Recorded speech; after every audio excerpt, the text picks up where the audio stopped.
Have you always been doing this, or did you just fall into it? I totally fell into it by accident. I didn't ever think that this is what I would be doing. Right. Like, what were you doing before?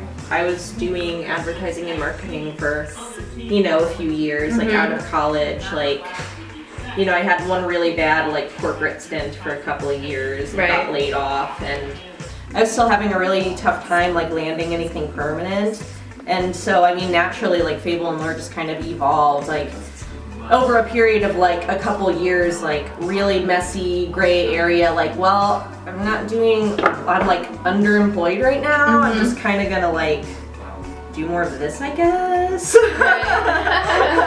And like I've definitely like evolved like quite a lot since I started. How did you like learn or like pick it up?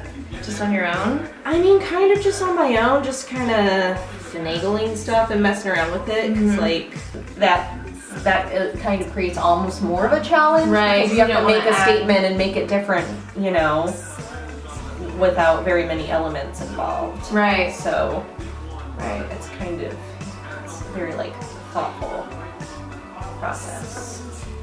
But then like, it's really easy to kind of pick up like making jewelry or something like that, and there's plenty of like, if you want to learn like how to wire wrap something, you just Google it. Right. And there's like an awesome like tutorial with pictures, and you're like, that helps. Let's watch a few more. Yeah. While I respect like what I do, it's also not okay to like not get better and like do always continuing more awesome things. like and like after I was doing this for a while, I started to feel like, okay, this is inadequate. I need to like grow my craft, and like, which I don't think that ever stops. Like, I'm not that great. Like, I really don't know what I'm doing very much, but I know more than what I did before.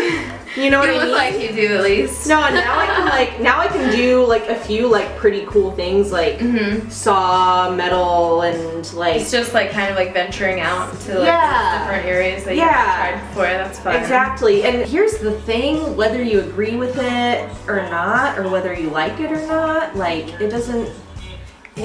It does matter. You have to have a good product. You can't be all hat and no cowboy. But the other thing is like, even if you have the best product in the world, if it's just sitting flat on a table, it's not gonna sell and no one's gonna remember you. Right.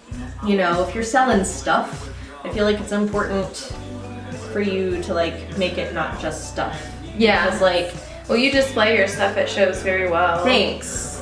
Thank you. I feel like that's been a really big part of like my, success, if you want to call it that. Right. It's just like, I'm starting to like be, like it's recognizable, like I keep everything like pretty tightly edited and like together, and like, I think that it's like, you can kind of start to pick it out, like, oh, that looks like Fable Lore, or like, you'll see like my booth set up at like an event, and you'll know, like recognize it, hopefully.